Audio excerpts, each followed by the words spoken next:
eyesight. Yesterday's papers telling yesterday's news.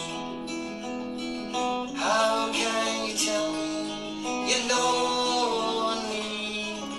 Hey guys, thanks for joining me on this one. That introductory music is by Gary Sellers. Beep. He's a mate of mine. I do wine tasting videos. He does music videos, and we swap them. That's why you've got wine tasting videos on this YouTube channel. But I hope you enjoy this lamb shoulder in hay. It's a really easy recipe, and the results are absolutely unbelievable. You've never tasted lamb like it until you've had hay baked lamb. And it's an old recipe. Hay baked lamb has been going for 400 or 500 years. But just a little snippet of information here.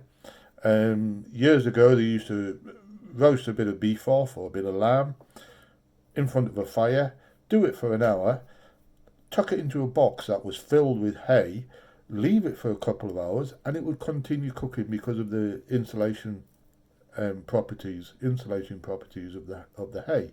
Now the British Army still do this, and they still call those insulated boxes, even though they don't contain hay, the British Army still call them hay boxes. So I hope you enjoy this one. Cheers.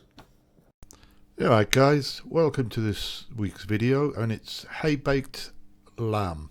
I've got a lamb shoulder, but I started off with some meadow hay you buy from a pet shop or supermarket. Make sure you get the organic untreated, so it's got no chemicals. I've took about a third of the bag and I've put it into a sink of warm water.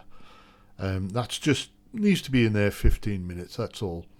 While that's soaking, I got my lamb and got it on my chopping board, had a good look round. There was no sinews or nothing looking dodgy on it, so I got some pepper, salt, rosemary, garlic and some bay leaves, plenty of. I then got some half of the hay out of the sink, squeezed it through my hand so it was damp but not dripping wet, and then placed it into my tin. Then I started making a trivet, which is basically, as we've seen before in one of my previous videos, just loads of vegetables chopped up, big chunky chops though. I've got a whole head of garlic, sliced that down in half, quite a bit of rosemary. Rosemary loves lamb, and quite a few bay leaves, salt and pepper as well. I then place a shoulder of lamb on top of the trivet, which is on top of the hay, and then I dotted it with juniper berries. Now if I was making a gravy, I wouldn't use as many juniper berries, probably only use 3 or 4, but because they are quite strong in a liquid, that's what gin's made out of basically. So salt and peppered it, and then I covered the lamb shoulder with the rest of the soaked hay. Give it a good squeeze out so it's not dripping wet, and then I tin foiled the tray. Put it in the oven, middle shelf. You're looking, for your first hour, you want 160 degrees centigrade. That's for the first hour. And then you turn it down to 140 degrees centigrade. And that wants to be in for at least another 3 hours, if not 4.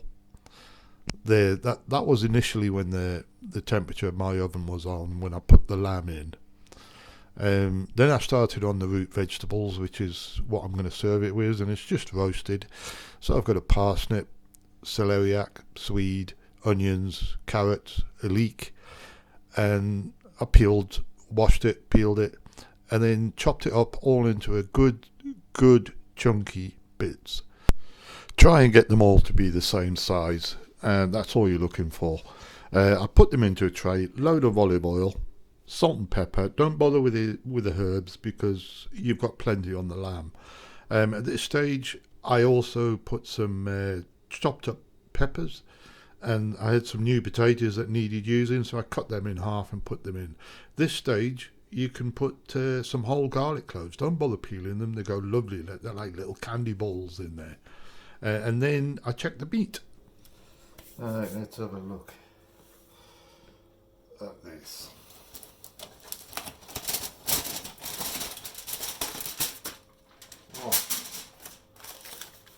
Oh wow.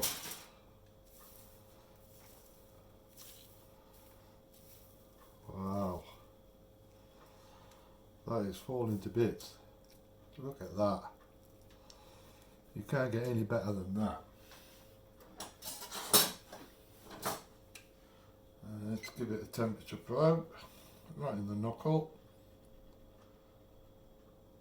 And we're reading well up into it. 85, 86. So we're looking at 90 degrees. And oh, it smells gorgeous. And I mean smells gorgeous. Right, let's get some of this cleared off. That bone is just falling out. I daren't pull it. No, it will actually fall out.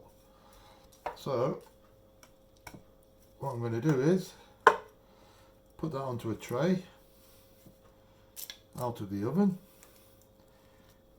put some tin foil on it, keep it warm, and it needs to sit for at least an hour for it just to chill and mellow. Should I dare try and lift? No, I'm not even going to lift it to show you because it is falling to bits. There, and you see that is literally just falling to bits. Best way to cook lamb, and you get that smokiness from the hay as well. Anyway, show you it when we pull it to bits in an hour's time. Cheers. This is the lamb before I've tin foiled it. I took it off the tray, put it onto this big large plate, and then I used a paintbrush, a new one obviously, which I use for a glazing brush for my bread, etc., and just brush off all the hay. That's the easiest way. Notice the whole head of garlic there, squeeze that out and it's gorgeous. Now this is the lamb that's been wrapped for an hour, and literally it will continue cooking for that hour that you've got it left on the bench.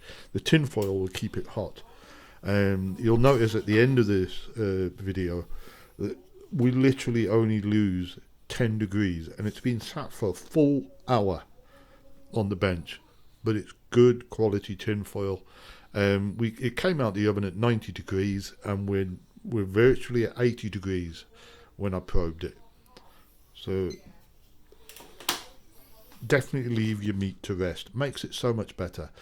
Now the roast vegetables, I put the tray into the oven an hour before the lamb came out, so it was in for an hour at 140, and then when I took the lamb out I turned the oven up to 180.